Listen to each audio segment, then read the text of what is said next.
रात के 12 बज रहे थे। बाहर हवा शांत है, लेकिन तुम्हें अंदर एक अजीब बेचैनी महसूस हो रही है। तुम्हारे कमरे का दरवाजा खुला है, पर तुमने उसे बंद किया था ना। हर पुरानी जगह एक कहानी छुपाए बैठी होती है। कुछ कहानियां ऐसी जिन्हें सुनना ही बस उस रहस्य का हिस्सा बन सकता है। आज मैं तुम्हें एक ऐसे दरवाजे की दास्तान सुनाने जा रही हूँ जो खुलना नहीं चाहिए था। कुछ रहस्य इंसान के जानने के लिए नहीं होते, पर क्या होगा जब कोई गलती से उन रहस्यों का दरवाजा खोल दे। राहुल को पुरानी चीजें इकट्ठा करने का बहुत शौक था। कभी पुरानी घड़ियां, कभी पुराने सिक्के और कभी कभी तो ऐसी चीजें जिनके बारे में उसे खुद भी नहीं पता होता था। उस दिन उसने शहर से दूर एक पुराना मकान खरीदा जो काफी सस्ता मिल गया था।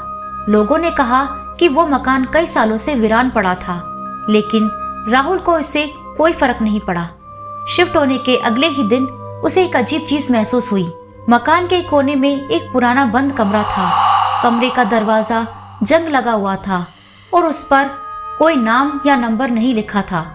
राहुल को लगा कि ये शायद किसी स्टोर रूम जैसा होगा, लेकिन जब उसने मकान मालिक से इस बारे में पूछा तो उसका चेहरा पीला पड़ गया।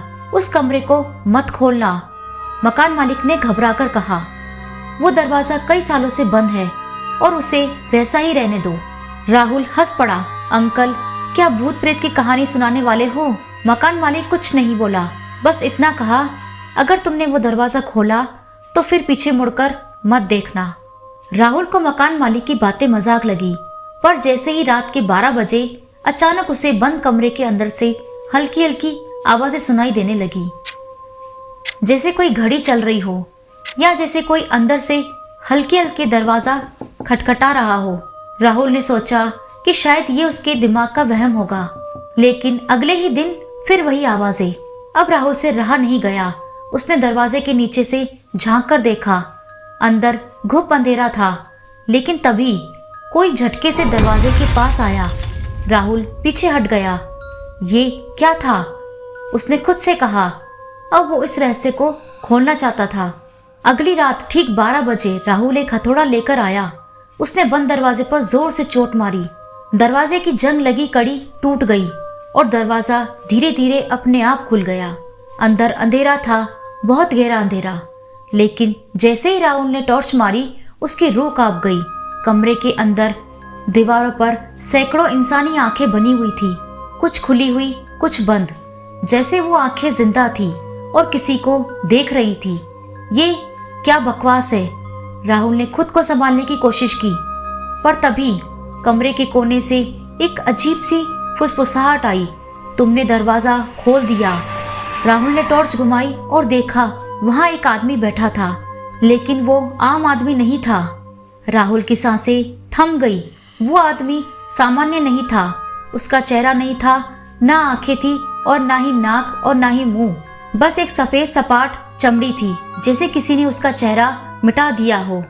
वो धीरे धीरे राहुल की तरफ बढ़ने लगा। तुमने दरवाजा खोल दिया। अब राहुल को समझ नहीं आ रहा था कि वो भागे या चिल्लाए, लेकिन जब उसने दरवाजे की ओर देखा, दरवाजा गायब हो चुका था। अगली सुबह उसके दोस्त जब उसे देखने आए तो मकान खुला मिला, लेकिन राहुल कहीं नहीं था।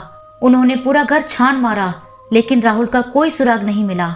लेकिन जब उन्होंने उस कमरे की दीवार देखी, वहां एक नई आंख बनी हुई थी जो हिल रही थी। राहुल की कहानी यहीं खत्म नहीं होती, लेकिन क्या ये सच में खत्म हुई? अगर तुम अभी अपने कमरे में हो तो जरा दरवाजे की तरफ देखना। क्या वो थोड़ा खुला हुआ लग रहा है? अगर हाँ, तो धीरे से उठो, जाओ और देखो। तो दोस्तों, ये थी आज की वीडियो। आपको आज की वीडियो कैसी लगी कमेंट कर जरूर बताएं। अगर आपको आज की स्टोरी अच्छी लगी हो तो प्लीज़ वीडियो को लाइक करें, कमेंट करें और शेयर करें। और हाँ, सब्सक्राइब करना ना भूलें। ऐसी ही और डरावनी कहानियाँ देखने के लिए हमारे चैनल से जुड़े रहें। Thanks for watching.